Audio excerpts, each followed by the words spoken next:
Sono vision లో summer AC Mela 0% EMI cash back offers తో ఈ వేసవిని చల్లగా మారుస్తుంది. సో మిమ్మల్ని బాగా ఇష్టమైన వాళ్ళే భాను గారు అంటారు. మేబీ నేను కూడా అనుకుంటున్నాను నేను ఇష్టమైన వాడిని అని. ఓకే, నువ్వు చాలా ఇష్టం. 1980s రీయూనియన్ ఒక్కసారి గుర్తు చేసుకుంటే మాకు ఎప్పుడు గుర్తు వచ్చేది మీ బ్యాచ్ అంతా. ఆ రోజు చిన్నపిల్లలు అయిపోతారు ఆ 2-3 days బాగా. చిరంజీవి గారు, మీరు, సుమన్ గారు, సౌత్ లో ఉన్న అందరు యాక్టర్స్ ఒక చోట ఉంటారు. అది స్పెషల్ గా ఈ చిరంజీవి గారి ఇంట్లో జరిగింది బిఫోర్ ఈ కరోనాకి. మీరు అటెండ్ అయ్యారా? ఏంటి అసలు మీరు ఆ 1980s బ్యాచ్ ఎప్పుడు ఎవరు స్టార్ట్ చేశారు? ఎవరిదా ప్లాన్? ఇది స్టార్ట్ చేసిన వచ్చి సుహాసిని, లిజీ. ఓ లిసీ గారు. ఏదో పని మీద సుహాసిని లిజీ ఇంటికి వెళ్ళింది. ఆ రోజునే మైకేల్ జాక్సన్ ఫ్యూనరల్ అనమాట, ఆ టీవీలో చూపిస్తున్నారు. సో వీళ్ళిద్దరూ చూస్తుంటే అప్పుడు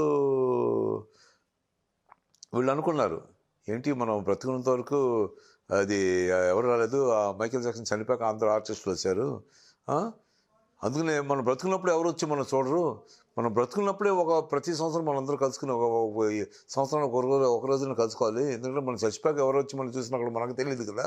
okay. So we must have one reunion of all 80s మన హీరోస్ హీరోయిన్స్ అందరితోటి ప్రతి సంవత్సరం ఒక్కరోజైనా మనం కలుసుకోవాలి అని ఐడియా వాళ్ళిద్దరికీ వచ్చింది. ఓకే. ఇమీడియట్గా వాళ్ళు రాధికి ఫోన్ చేసి నాకు ఫోన్ చేసి, బాను ఇలా అంటే వండర్ఫుల్ ఐడియా, మా why not we do it అన్నాను. సో ఫస్ట్ టైం లిజీ వాళ్ళ ఇంట్లో అది చేయడం జరిగింది. దానికి చిరంజీవి రాలేదు, అది మన రజనీ వచ్చాడు, విష్ణువర్ధన్, కన్నడ విష్ణువర్ధన్ సూపర్ స్టార్ అతను వచ్చాడు, అలా ఇంకా మిగతా ఆర్టిస్టులు అందరూ వచ్చారు. ఆ ఫంక్షన్ అయిన 3 నెలలకి విష్ణువర్ధన్ గారు చనిపోయారు, ఈ పాస్ట్ అవే. సో ఆ థాట్ చూడండి ఎంత మంచి థాట్ వాళ్ళిద్దరికి వచ్చింది. సో అప్పటి నుంచి మిస్ అవ్వకుండా ఎవ్రీ ఇయర్, ఎందుకంటే we don't know who is going to go before whom, అంతే కదా. చావు అనేది మన చేతిలో లేదు, అది ఏ టైంలో ఎందుకు వస్తుందో, ఎందుకు తీసుకుపోతుందో అనే దానికి ఎక్స్ప్లెనేషన్ లేదు, మనం అనుకోవాలి ఎందుకని. కుర్రకారే పిచ్చెక్కిపోద్ది అనమాట. మీ 1980s రీయూనియన్ పిక్స్ చూసినా, డాన్సులు చూసినా కొన్ని బయటకు వస్తుంటాయి కదా, మీరు ఎంత చేసినా ఎవరో ఒకళ్ళు బయటికి అయితే కొంత బయటకు వచ్చేస్తుంటుంది. ఏం చేస్తున్నా మేము చేసేది మెరీమెంటే. ఆ జాయ్ అనేది అట్లీస్ట్ 1 day మనతో ఉండి, 2nd day 3rd day 4th day ఎవరైనా పబ్లిక్ చూసుకున్నా కూడా మాకు ఆ ఒక్కరోజు మటుకు ఫస్ట్ ప్రైవసీ మేమే ఎంజాయ్ చేయాలి. ఆ తర్వాత 2-3 days తర్వాత ఎంజాయ్మెంట్ ఎవరైనా బయటికి లీక్ అయినా కూడా పర్వాలేదు, డజంట్ మ్యాటర్. 1980s రీయూనియన్లో ఫర్ ఎగ్జాంపుల్ భానుచంద్ర గారు ఆ బ్యాచ్ లో ఉన్నారు, మీ ఇంట్లో మీ వైఫ్ కానీ మీ పిల్లలకి కానీ ఎవరికి ఎంట్రీ ఉండదు. అలానే హీరోయిన్ ఉన్నారు, వాళ్ళ హస్బెండ్ కి ఎంట్రీ ఉండదు. అసలు ఏంటి లోపల ఏం జరుగుతుంది 1980s రీయూనియన్ లో? ఏం లేదు, మా షూటింగ్ విషయాలు, ఆ జోకులు గీకులు అన్నీ వేసుకుంటూ ఉంటాం. అన్నీ వేసుకుని ఆ మూమెంట్స్ వచ్చి only the artist who work together, only they will have to enjoy. Okay. ఇది ఏమన్నాను కదా, నా మిస్సెస్ నా పిల్లలు అందరూ తీసుకొచ్చి వాళ్ళు కూడా ఎంజాయ్మెంట్ అవ్వడానికి వాళ్ళకి పర్మిషన్ లేదు. They don't have the rights. The privacy which we maintained when we were acting together, the same privacy తోటి enjoyment should also be enjoyed by us only. 30 years back మనం ఎలా ఉన్నాం, ఆ డేస్ ఎలా గడిచిపోయింది, ఇవన్నీ బాగా ఫన్ చేసేది ఎవరు ఈ బ్యాచ్ లో? నాకంటే ఎక్కువ రాధిక అందరినీ ఏడిపించడం ఇచ్చేయడం సరదాగా ఉంటుంది.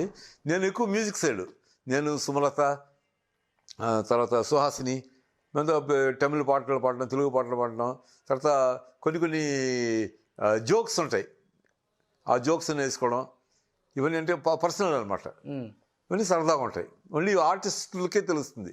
చిరంజీవి గారి పార్టీ ఏంటి అక్కడ? ఈ లాస్ట్ ఆయన ఇంట్లోనే కదా జరిగింది. అవునవును, అసలు యాక్చువల్గా చిరంజీవి ఇంట్లో జరగాల్సింది కాదు పార్టీ.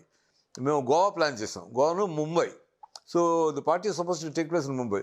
అప్పుడు చిరంజీవి గారు మమ్మల్ని రిక్వెస్ట్ చేశాడు, నేను ఇల్లు కట్టుకుని కొంచెం ఇల్లు రీమోడిఫై చేశాను, మీరందరూ కూడా వచ్చి గృహప్రవేశానికి వచ్చి మీకు పాదాలపడి మా ఇంటిని ఆశీర్వదించాలి. Okay, that was the reason why we had again in Chiranjeevi already gave a party in his house before 4 years back. This is the second time we are having the same party in Chiranjeevi's house. First Lizzy ఇంట్లో ఒకసారి, next year కూడా Lizzy ఇంట్లో చేసాం. ఆ 2 years తర్వాత 2 years ఈ party ఇచ్చేది చిరంజీవి ఇచ్చారనమాట. అది. సో మీరు అన్నట్లుగానే తెలుగులో మెగాస్టార్ చిరంజీవి ఇండస్ట్రీకి పెద్ద, ఇప్పుడు అక్కడ సూపర్ స్టార్ రజనీకాంత్, వీళ్ళిద్దరు కూడా మీకు చాలా చాలా బెస్ట్ ఫ్రెండ్స్. రజనీ కావచ్చు, చిరంజీవి గారు కావచ్చు. ఆయన అంత పెద్ద హీరో అయినా కానీ ఇప్పటికీ ఆయన చాలా డౌన్ టు ఎర్త్ ఉండటానికి గల కారణం అంటే మీకు ఇంకా మెయిన్ రీజన్ అంటే No, I'm saying is Chiranjeevi can be great to the world. We are not bothered about that.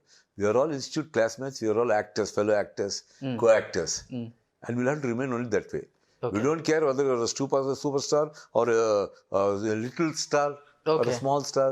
That is friends that stage that is out of the window.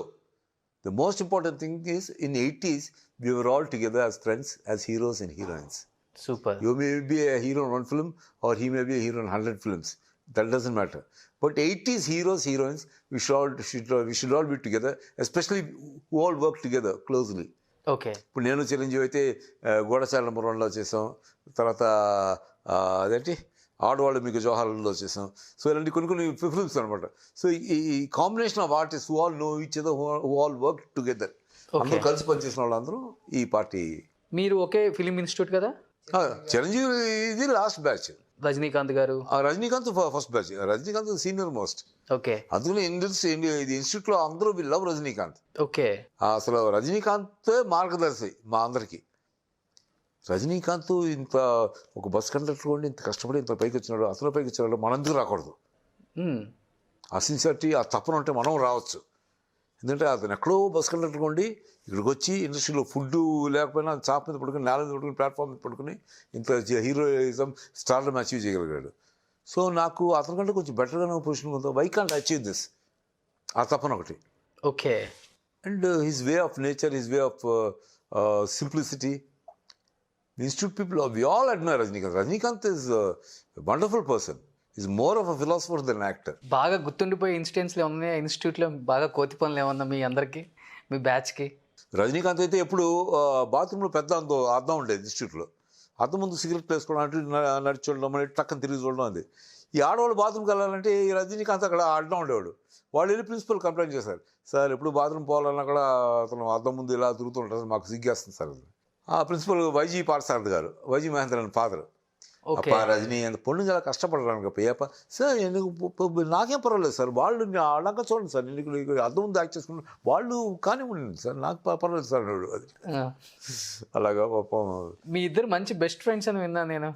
సిగరెట్లో కూడా best friend అంట మీరు అను రజనీకాంత్ గారు. అంటే రజనీకాంత్ ఎప్పుడైనా phone చేయడానికి, ఆ రోజులు వాళ్ళకి సెల్ ఫోన్స్ లేవు కదా, భానురు ఫోన్ కాల్కి ఇలా కాంతరపండి అంటే తర్వాత రజనీ నేను పిలిచేవాడిని. గేట్ దగ్గర నుంచి సిగరెట్, ఇప్పుడు అతను అప్పుడు ఆల్మోస్ట్ చైన్ స్మోకింగ్, ఎక్కువ సిగరెట్లు అంటే చాలా ప్రాణం రజనీకాంత్కి. గేట్ దగ్గర నుంచి సిగరెట్ కాల్చుకుంటే మా ఫాదర్ చూసి, ఎవరు అతను లావుగా రౌడీ లాగా ఉన్నాడు సిగరెట్ అలా, మా ఇన్స్టిట్యూట్ సీనియర్ స్టూడెంట్ అన్నా ఏంటి ఇలాంటి రౌడీలు చదువుతున్నారు ఇన్స్టిట్యూట్లో, నువ్వు బాగుపడ్డట్టే ఏదో నాకు నంతి లోపలికి వెళ్ళిపోయారు. రజనీ పిలిచి రజనీ ఫోన్ అని కళాకేంద్రకు ఫోన్ చేసి రజనీకి ఇచ్చేవాడిని. ఓకే. అలా ఫ్రెండ్ రజనీకాంత్. అండ్ హీస్ ఇన్స్టిట్యూట్లో నా కళ్ళు నాటికి చేస్తున్నప్పుడు రజనీకాంత్ చూసి బిఎన్ రెడ్డి గారు దానికి చీఫ్ గెస్ట్ చూసాక వచ్చి నన్ను కౌగులించుకున్నాడు రజనీకాంత్. వండర్ఫుల్గా చేసేవారు, బ్యూటిఫుల్ అది. అలాగ అప్పటి నుంచి రజనీకి అసలు ఈగో ఇదే ఉండదు, నేనే గొప్ప, ఇప్పటికి లేదు. చాలా సింపుల్ హ్యూమన్ బీయింగ్. మెగాస్టార్తో బాగా గుర్తుండిపోయే మెమరబుల్ మూమెంట్ అంటే?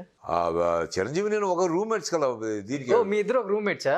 రూమ్మేట్స్ అంటే ఇక్కడ షూటింగ్కి వెళ్ళినప్పుడు, మనోహర్ పాండవ్ షూటింగ్కి వెళ్ళినప్పుడు మేము ఇద్దరు ఒకే రూమ్లో ఉండేవాళ్ళు. అసలు చిరంజీవి నాకు అదేంటి ఏ బండి అది, రాయల్ ఎన్ఫీల్డ్. అదే నీకు బండి తోడవచ్చు, నాకు రాదని అన్నాను. రారా అని చెప్పి కూర్చోబెట్టి అతను రాయల్ ఎన్ఫీల్డ్ ఫస్ట్ 2 వీలర్ నేర్పించింది చిరంజీవి నాకు. మీకు మేనకాల కూర్చుని తర్వాత దోసకాల పళ్ళు అదంతా తిప్పి ఇలా గీర్ ఇక్కడ బ్రేక్ రైట్ సైడ్ ఉంటుంది, తర్వాత బ్రేక్ హ్యాండ్లో కూడా ఉంటుంది, 2 బ్రేక్స్ అని చూపించి అతను తోలుతున్న తర్వాత నేను కూర్చుంటే నాన్నకాల కూర్చుని చిరంజీవి స్లోగా తోలి అదంతా దోసకాల పళ్ళు తిరిగాం. అట్లా Chiranjeevi is very very nice man, చాలా మంచివాడు. కాకపోతే ప్రతి ఆర్టిస్ట్కి భజంత్రి వాళ్ళు పక్కన ఉంటారు కదా, వాళ్ళ మాట వినకుండా కొంచెం జాగ్రత్తగా ఉంటే మనం హ్యాపీగా ఉంటాం.